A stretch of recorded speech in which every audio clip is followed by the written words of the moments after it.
I'm Tim of Govberg, and welcome to the world of Omega. Today, I'll be your guide to the proper usage, care, and maintenance of your Omega Seamaster Professional Planet Ocean 600 meter Co-Axial Master Chronometer GMT, better known as the Big Blue. Now, this is an automatic winding watch, so it can wind itself via the case-back winding mass, but should you wish to manually wind the timepiece, turn the crown counterclockwise until you feel it pop out of its threaded sleeve. Now you'll hear it and you'll feel it. At that point, begin turning in a clockwise direction 30 to 40 turns. This will be sufficient to start the movement. You'll see the seconds hand ticking along, and also to give it a sufficient buffer. Now you can set the time in both time zones as well as the date, and wear the watch on your wrist. It will continue to wind itself. But should you wish to manually wind it up to its maximum rated power reserve of approximately 60 hours, continue turning the crown in a clockwise direction. The bridle style mainspring will slip to relieve any excess strain, so you cannot accidentally overwind this automatic timepiece. Just continue winding until you hear a subtle click or tick from within the case. That's the bridle slipping. It's your sign the watch is fully wound. Now the timepiece can be set precisely to the second against a known accurate reference time, such as an online atomic clock. Now the best way to do this is to first stop the seconds hand at 12 o'clock, like so.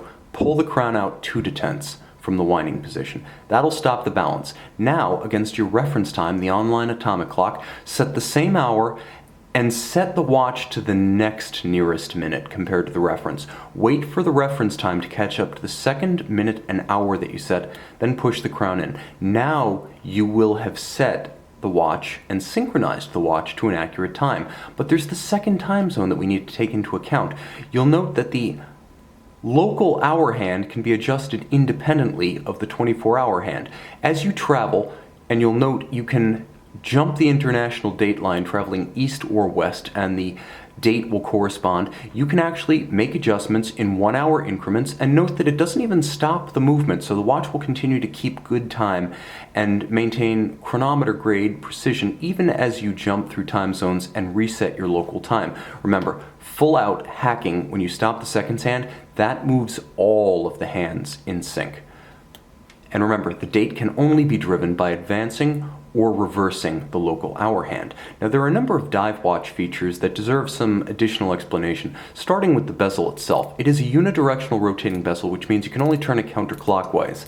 It's designed to be aligned with the minute hand to time a dive, but if you're not using it as survival equipment in a dive, you can also align it with the hour hand to time intervals between 0 and 60. It's quite convenient and robustly legible, in some ways superior to using a conventional chronograph if you're timing a very short interval between 0 and 60 minutes.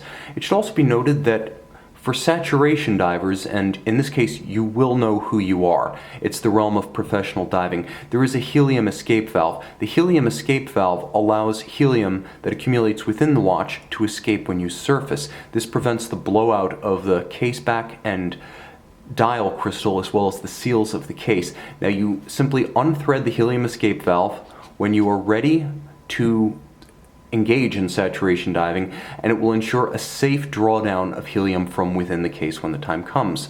Now you'll notice that the clasp features a minderless system, so you can set it without any special tools. You simply size the strap to your wrist, and then you place any excess underneath this clasp body, which keeps it hidden, so there's no need for minder loops on the strap itself. And it's a twin trigger system, so depress both triggers to open the clasp. Now, it's important to note there are some areas of hazard that you need to keep in mind when using this watch.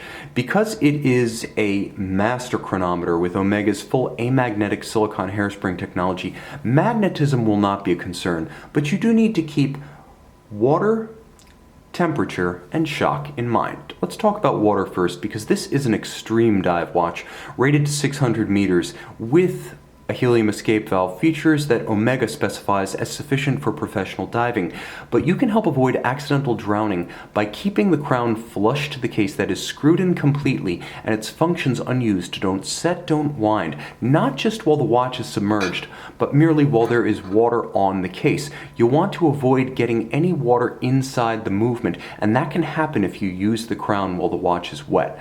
Now it's also important to note that Just as you can help avoid accidental drownings, you can help to keep your watch up to factory specification, as water resistance will ebb with time. It is not a static feature of the watch. As seals age and lubricants degrade, the watch will be relatively less water resistant. Therefore, Omega recommends on an annual basis having the watch water tested at an authorized service center to ensure that factory-rated hermeticity is retained. Now, extreme temperature can be a hazard to your watch. Therefore, Omega recommends keeping the watch remote from temperatures exceeding 140 degrees Fahrenheit or 60 degrees Celsius. Likewise, protect your watch from temperatures beneath 32 degrees Fahrenheit or 0 degrees Celsius. Shock and concussion are also concerns. High-impact sports should be avoided. These include golf, tennis, batting, firearms marksmanship, and the riding of ATVs or mountain bikes. Though the watch does have built-in shock protection, these activities may exceed the rated thresholds of the built-in shock protection. Furthermore, the ceramic case should be thought of exactly like the sapphire crystal, highly resistant to scratches and scuffs, with long-wearing durability, but because of its hardness, in extreme cases of contact with metal, rock, marble, or concrete, it is possible to chip or shatter the structure. Therefore, assure that the crystal and ceramic components are kept from hard contact with hard surfaces. Ultimately, every fine mechanical timepiece requires a comprehensive service. Omega recommends pursuing this intervention every 4 to 5 years. Now, it can be evaluated, that is, condition in total, cosmetic, water resistance, and precision, during your annual water test at an authorized service center. And should an intervention be necessary, service exclusively with an authorized service center or the factory itself, as these agencies solely have the trained personnel, specialized tools and equipment, and original Omega factory replacement parts to protect the value of your watch as both an instrument and as an investment. Moreover, only these agencies can back parts and labor invested with an Omega factory service warranty valid for 2 years. Finally, visit our website at govbergwatches.com and call, text, or email our experts who will be happy to walk you through every phase of the ownership, care, and maintenance of this or any Omega timepiece.